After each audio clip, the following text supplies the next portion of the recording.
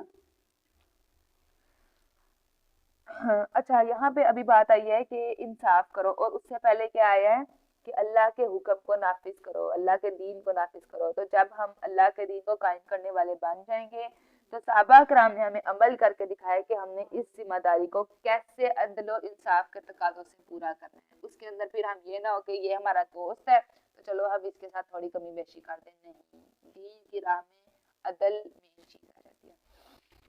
اور اللہ سے ڈرتے رہو، اور مومنوں کو اللہ پر ہی بھروسہ کرنا چاہیے۔ اور اللہ نے بنی اسرائیل سے بھی پختہ عہد لیا اور ان میں 12 سردار مقرر کیے، اور فرمایا میں تمہارے ساتھ ہوں اگر تم نے نماز کو قائم رکھا، زکوٰۃ ادا کرتے رہے، اور میرے رسولوں پر ایمان لا کر ان کی مدد کرتے رہے۔ کنڈیشن بتا دی اللہ تعالیٰ نے۔ اور اللہ کے بندوں کو قرض حسنہ دیتے رہے۔ رسولوں کی مدد کیا مطلب؟ کہ انہوں نے جو دین حق پہنچایا وہ آگے پہنچانا ہے۔ اور اللہ کے بندوں کو قرض حسنہ دیتے رہے تو میں یقیناً تمہاری برائیاں تم سے زائل کر دوں گا، اور ایسے باغات میں داخل کروں گا جن کے نیچے نہریں جاتی ہیں۔ پھر اس کے بعد بھی اگر تم میں سے کسی نے کفر کیا اور سیدھی راہ سے بھٹک گیا، پھر چونکہ انہوں نے اپنے عہد کو توڑ ڈالا، لہٰذا ہم نے ان پر لعنت کی اور ان کے دل سخت کر دیے۔ اب ان کا حال یہ ہے کہ کتاب اللہ کے کلمات کو ان کے موقع محل سے بدل ڈالتے ہیں۔ کیا کرتے ہیں؟ تحریف کر دیتے ہیں احکامات میں۔ ہم کیا کرتے ہیں؟ اپنی مرضی سے فتوے لینے پہنچ جاتے ہیں۔ دونوں سے کیوں؟ جب ہم اللہ کی آیات کو انکار کرتے ہیں تو پھر دل سخت کر دیتے ہیں، پھر اس دل کے اندر رحمت نہیں جاتی، قرآن نہیں جاتا، اور جو ہدایت انہیں دی گئی تھی ان کا اکثر حصہ بھول چکے ہیں، اور ماں سوائے چند آدمیوں کے آپ کو آئے دن ان کی خیانتوں کا پتہ چلتا رہتا ہے۔ چند آدمی کون؟ جو ایمان لے آئے تھے، جیسے عبداللہ بن سلام۔ لہٰذا انہیں معاف کیجیے اور ان سے درگزر کیجیے، اللہ تعالیٰ یقیناً احسان کرنے والوں کو پسند کرتا ہے۔ اسی طرح ہم نے ان لوگوں سے بھی پختہ عہد لیا جنہوں نے کہا تھا کہ ہم نصارہ ہیں۔ انہیں بھی جو ہدایت دی گئی تھی ان کا اکثر حصہ انہوں نے بلا دیا، جس کے نتیجے میں ہم نے تا قیامت ان کے درمیان دشمنی اور کینہ کا بیج بو دیا، اور عنقریب اللہ انہیں وہ سب کچھ بتا دے گا جو وہ اس دنیا میں کرتے رہے۔ یہ یہود و نصارہ کے درمیان جو کینے کا بیج ہے۔ اے اہل کتاب، تمہارے پاس ہمارا رسول آ چکا ہے جو تمہاری ان بہت سی باتوں کی وضاحت کر دیتا ہے جو تم کتاب میں چھپا جاتے تھے، اور بہت سی باتوں کو چھوڑ بھی دیتا ہے۔ ہم قد جاءکم من اللہ نور و کتاب مبین، اب تمہارے پاس اللہ کی طرف سے روشنی اور ایسی واضح کتاب آ چکی ہے جس کے ذریعے اللہ تعالیٰ ان لوگوں کو سلامتی کی راہیں دکھاتا ہے جو اس کی رضا کے پیچھے چلتے ہیں۔ کون سی کتاب؟ قرآن مجید۔ اور انہیں اپنے اذن سے اندھیروں سے نکال کر روشنی کی طرف لے جاتا ہے اور سیدھی راہ کی طرف ان کی رہنمائی کرتا ہے۔ ہم نے پہلی سورۃ فاتح میں کیا مانگا تھا؟ اہدنا الصراط المستقیم۔ اللہ تعالیٰ نے بتا دیا ہے، آگے کتنی بار آگے کہ قرآن کو ہم نے روشن، نور، اندھیروں سے نکالنے والی کتاب بنایا۔ یقیناً وہ لوگ کافر ہیں جنہوں نے کہا کہ مسیح ابن مریم ہی اللہ ہے۔ پھر عیسائیوں کے عقیدے کی تردید ہو رہی ہے۔